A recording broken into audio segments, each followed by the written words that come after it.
Olá, sejam bem-vindos ao Câmara Reentrevista. Hoje nós vamos falar de arte urbana, expressão que se refere a manifestações desenvolvidas no espaço público. Aquilo que no início era um movimento underground, hoje já se constituiu como forma do fazer artístico e abrange várias modalidades, não só gráficas, como stencil, cartazes, lambe-lambes, instalações, mas danças em grupo, como os flash mobs, por exemplo, entre outras. E hoje a gente vai conversar com um dos principais nomes do grafite brasileiro, Marcelo Mendes. Obrigada pela participação, Mendes. Antes da gente começar o nosso bate-papo, vamos assistir uma reportagem. Com suas origens no bairro de Vila da Penha, o carioca Marcelo Mendes possui uma carreira consolidada na arte urbana. Há 18 anos, vivendo no mundo das artes, ele teve seu primeiro contato com a street art em 1992, quando fazia pichações e encontrou nas ruas o suporte que precisava para seguir em frente como artista. Mendes é autodidata e integra a primeira geração de artistas do grafite no Rio de Janeiro. Fez diversas parcerias com outros grandes nomes da arte e foi ganhando respeito mundialmente. O resultado foram colaborações, criações e participações em eventos em diversos países da Europa e também nos Estados Unidos. Em mais de 2 décadas, o artista viajou pelo Brasil e o mundo, construindo forte identidade, reconhecida e apreciada por onde passa. E para celebrar a vida e fazer uma homenagem às mulheres, Marcelo Mendes fez um mural a convite de um dos sócios de um restaurante no Largo do Machado. Foi uma grata surpresa para a gente poder, com um artista local, prestigiar o nosso público feminino, né? Então, assim, o Marcelo ele foi muito sensível em colocar aqui, eu deixei ele muito à vontade, falei o que nós pretendíamos. E ele presenteou não só o restaurante Estação Largo do Machado, mas como todo mundo que passa por essa calçada, todo mundo se sente muito acolhido. Algumas das obras de Marcelo Mendes fazem parte dos murais na zona portuária do Rio. Obras que encantam turistas e artistas.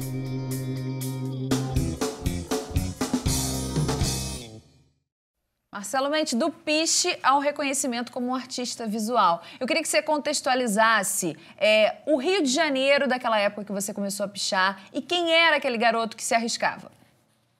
Bem, primeiramente, agradeço pelo convite, pela oportunidade de estar aqui conversando com você e falando para o público. Início da década de 90, como todo adolescente, pré-adolescente, morador do subúrbio, né, morador da Zona Norte do Rio, eu andava pelas ruas rodeado de referências, usar uma palavra da moda, orgânicas, né, desde poluição visual, publicidade, muitas feitas de maneira irregular, né, irregulares, né, e pichações, né, a escrita, né, que é um reflexo como é o grafite ainda, hoje em dia, né? Hoje em dia nós temos muito mais referências visuais, né? Tem a questão da internet, as redes sociais, que proporcionam uma aproximação, né? Muito mais direta com as pessoas, né? Do que naquela época. Não que naquela época não fosse direto, mas era uma coisa mais restrita às pessoas que passavam por aqueles locais, né? Como eu sempre gostei de desenhar, desde muito pequeno tinha um certo talento para desenho, e isso foi reconhecido dentro da minha casa, pelas minhas irmãs, principalmente, meus irmãos, eu sempre tive um incentivo. Então, aquela energia, né, que inicialmente eu disponibilizaria para escrever meu nome, para pichar, acabou sendo canalizada e direcionada para o desenho, né? Não que a pichação não tenha essa linguagem do desenho também. Muitos pichadores usam o desenho, né, nas suas escritas, mas eu passei a usar cores e adotar o figurativo mesmo na minha pichação, digamos, para a época, né? Porque as minhas referências foram basicamente os quadrinhos, desde Maurício de Souza, Ziraldo, até os quadrinhos, né, digamos, internacionais, né, Marvel, DC, etc.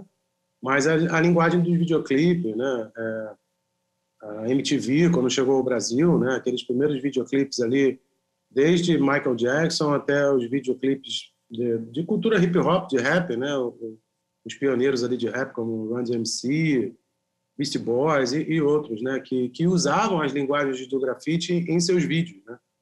Então, essas foram as minhas principais referências e eu acho que hoje em dia existe, como eu falei, um número muito maior de informações circulando, desde música, né, arte, pintura, independente da mídia, como você citou no início, né, da entrevista, né? Existem várias mídias sendo exploradas, várias linguagens sendo criadas, você vê elementos presentes no grafite do Rio de Janeiro, de São Paulo e de Istambul, na Turquia, de Berlim, na Alemanha. Você vê elementos próximos nesses locais. Nem sempre esses artistas tiveram acesso a essas linguagens, como eu, né? Quando eu comecei a fazer grafite, eu nem sabia o que era isso. Era muito mais uma vontade de me expressar. Eu não tinha uma pretensão artística, digamos, né?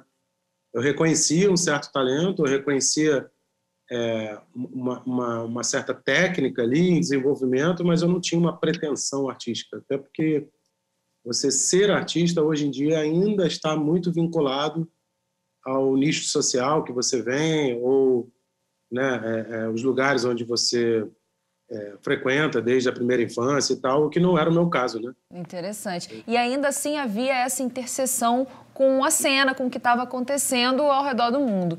E o seu traço, ele também foi amadurecendo de lá para cá, a sua arte foi ganhando uma coesão, né? Sim. Eu costumo dizer que o aprendizado é constante, né? Eu acho que qualquer ser humano que tenha, mesmo que tenha uma longevidade, né? Vou citar um exemplo bem próximo, né?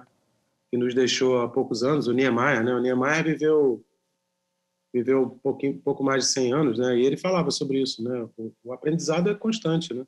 Mesmo que você tenha uma vida longa como ele, né? De 100 anos, eu acho que enquanto você tem uma certa sanidade mental, né? Uma capacidade de organizar o seu pensamento e as suas ações, você vai estar sempre aprendendo. Eu acho que a pessoa que acha que já sabe tudo, ela está no lugar errado. Os seus desenhos, eles são bastante detalhados, tem sempre mulheres retratadas, o piche continua presente e tem também palavras positivas, reflexões que você propõe. Eu acho que a palavra ela tem muita força, né? Nós vivemos um momento onde isso fica muito evidente, né? As redes sociais são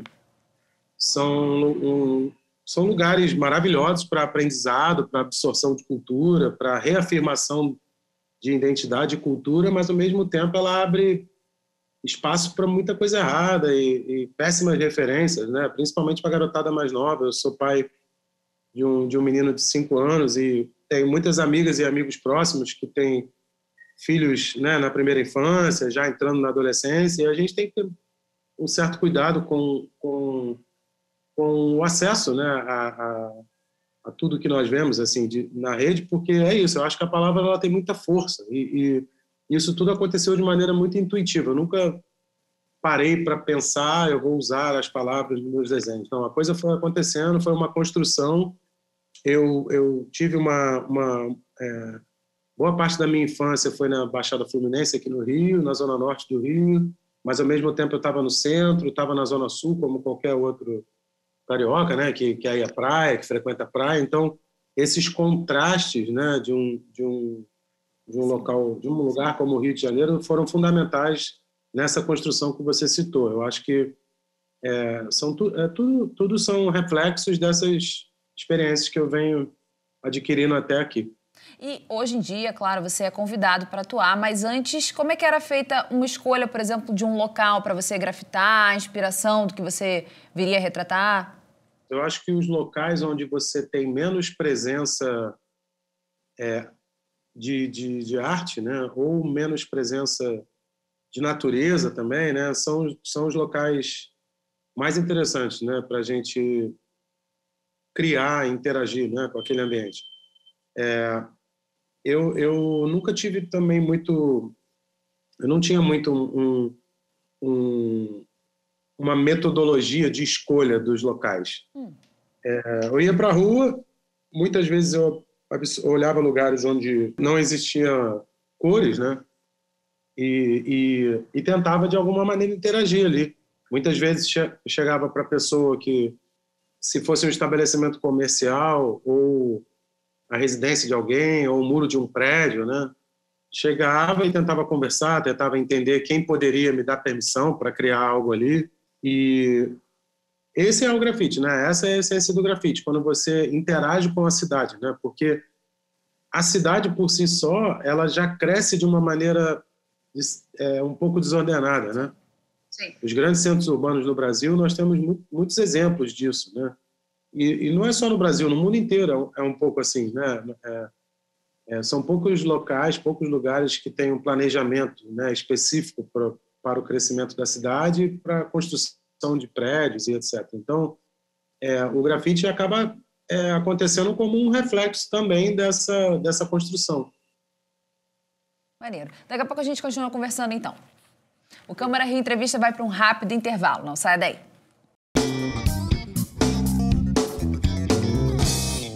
De volta com o Câmara Rio Entrevista, hoje conversando com Marcelo Mente, artista visual urbano. Mente, olha só, a rua é aquele lugar onde tudo pode acontecer e uma das características dos movimentos artísticos urbanos é justamente as parcerias que surgem, esse tipo de colaboração, oficinas que vocês promovem. Vamos assistir uns depoimentos.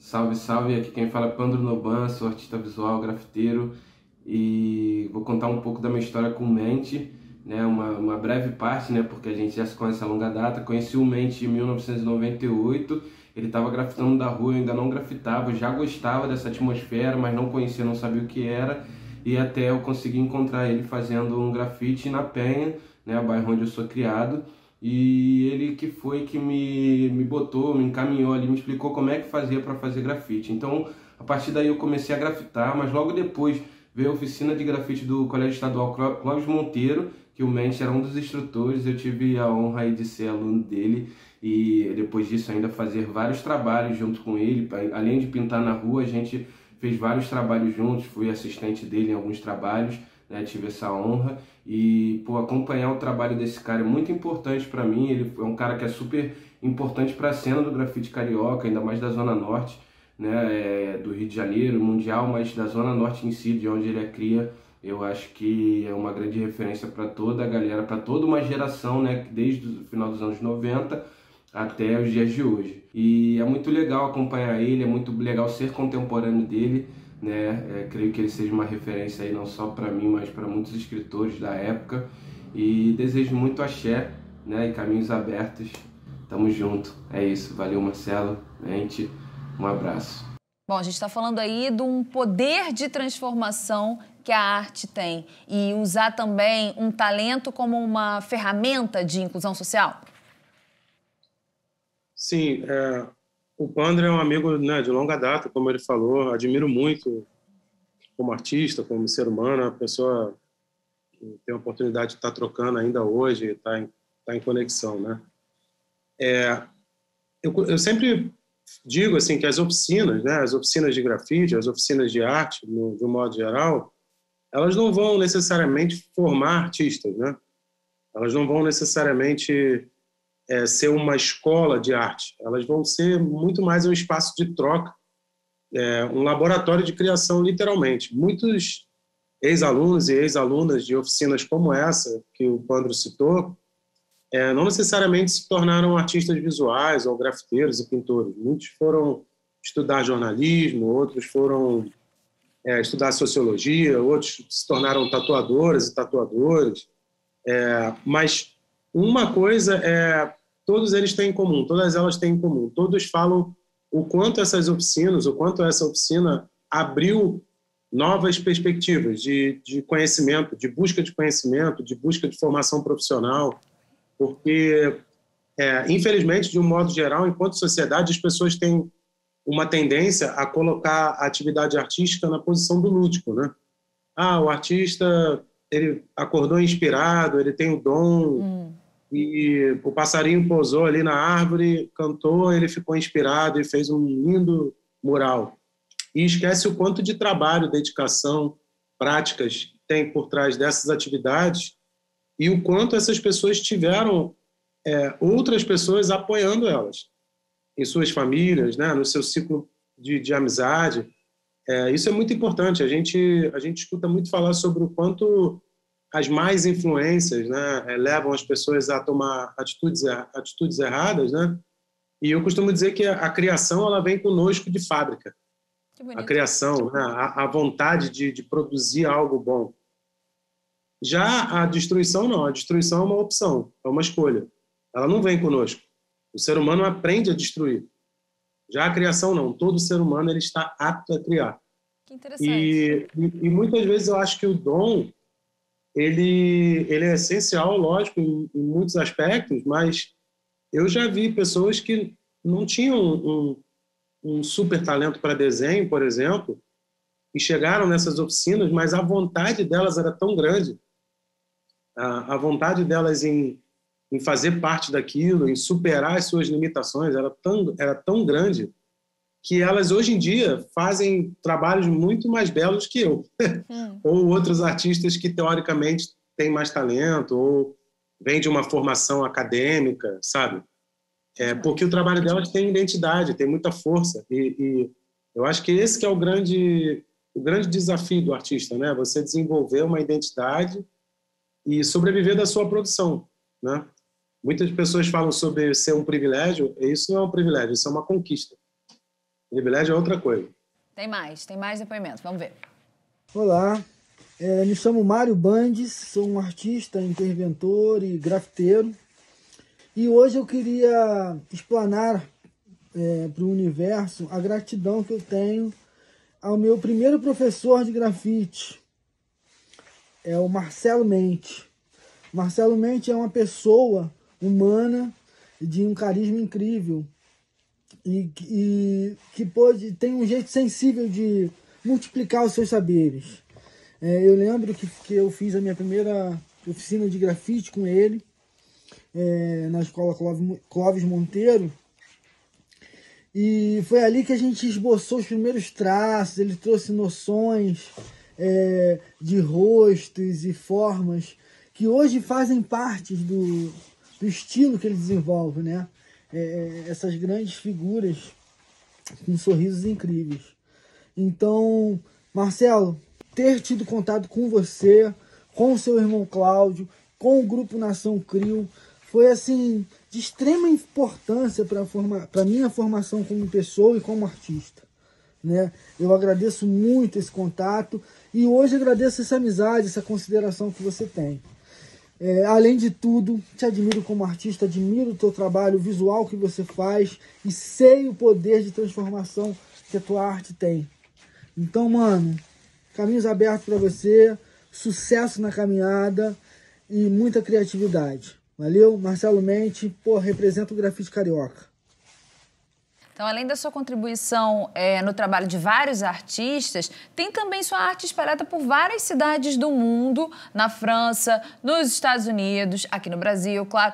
Mas como é que são essas viagens e como é que é saber que você compõe as mais diferentes paisagens por aí? Você é fotografado, replicado, como é que é isso?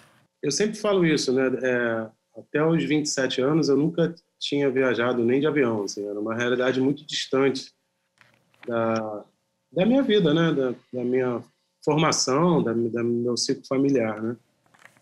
E em 2004 eu tive a oportunidade de ir para a Holanda para participar de um intercâmbio através de uma entidade cultural, através de uma ONG, né? Que proporcionava intercâmbio entre artistas brasileiros e holandeses, artistas fora do mainstream.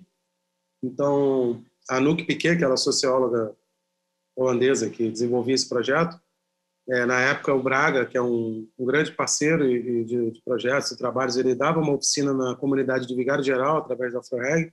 Nós a conhecemos e ela proporcionou a saída para lá. De lá eu conheci grafiteiros holandeses, grafiteiras, e isso foi uma espécie de semente plantada ali que gerou muitos frutos. Assim, em 2007, eu fui convidado para um projeto em Barcelona, através de um artista que eu conheci na Holanda em 2004. Em 2008, eu fui para um festival em Marseille, na França. Em seguida, eu fui para Berlim. Fui para Paris pela primeira vez. Paris é onde eu fiz bons amigos e amizades que eu levo para a vida. Eu já estive lá algumas vezes, assim, através de projetos. 95% desses projetos não eram projetos remunerados ou projetos de qualquer lei de incentivo à cultura.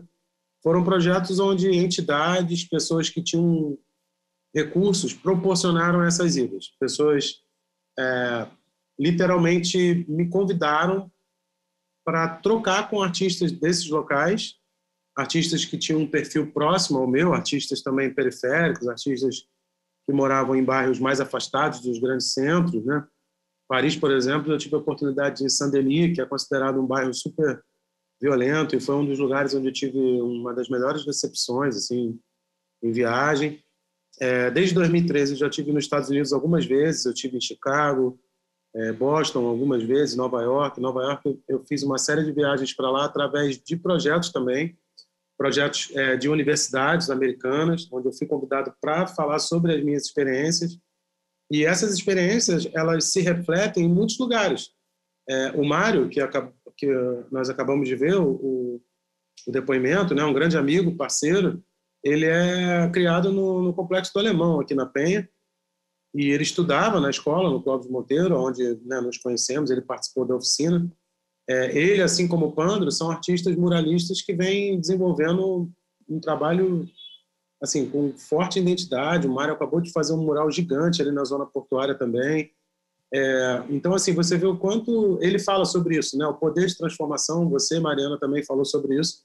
A arte, ela é fundamental para a identidade de um país, para a construção da identidade de um país, né? Vocês contribuindo com a reconstrução de uma identidade do Rio de Janeiro, nesse distrito do Porto, por exemplo, onde você comentou que o Mário tem agora um mural e você também tem um de mais de 1.800 metros quadrados, enorme. Não, 1.080, na verdade. 1.080. É grande, mas realmente bem grande. Realmente bem grande. É o maior mural que eu já fiz, foi no final do ano. Foi uma experiência onde você vai no limite físico, né? Foram 2 semanas trabalhando, debaixo de sol intenso. E você usou uma tecnologia também que até então era inédita, que é o auxílio de drone para pintar uma parte do galpão. Sim, na verdade foi uma proposta da ação, né? Eles trouxeram esse protótipo de um drone para pintar parte do mural e valeu como aprendizado, valeu como experiência. Eu acho que a tecnologia ela é excelente, né, para construir novas frentes de trabalho, né, não para facilitar, mas para literalmente ajudar, né. Eu acho que nada substitui o toque, né, a operação manual, né, de certos materiais e equipamentos, mas sem dúvida nenhuma a tecnologia é algo que vem chegando, né, para fortalecer ainda mais a criação, e não o contrário. Muito obrigada, Marcelo Mendes, pela entrevista. Parabéns pelo trabalho. Até uma próxima. Até a próxima. Muito obrigado. Valeu. O Câmara Rio Entrevista dessa semana fica por aqui. Você pode rever esse conteúdo pelo canal da Rio TV Câmara no YouTube, além de acompanhar as novidades da Câmara Municipal no nosso site, câmara.rio, e também pelas nossas redes sociais, @Câmara Rio. Muito obrigada pela companhia. Até o próximo encontro.